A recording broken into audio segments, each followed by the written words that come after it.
negative space between. Even can you move a little bit this way, tiny bit. Tiny. Say millimeter.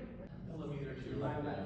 This way. Okay, everyone. So we just need nice smiles. I take multiple ones in case someone's eyes are closed. So let's do our best with the exhaustion of smiling.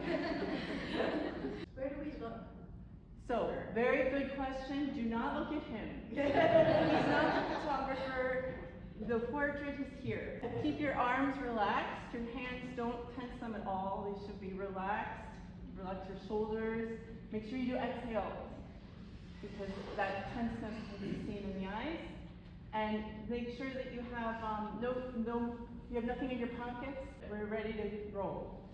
Show the world your best smile. Here we go. 1, 2, 3. Ha ha ha.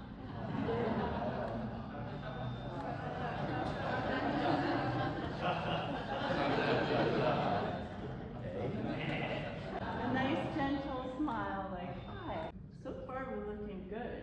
Imagine a song you might sing today. Yes, it's exhausting.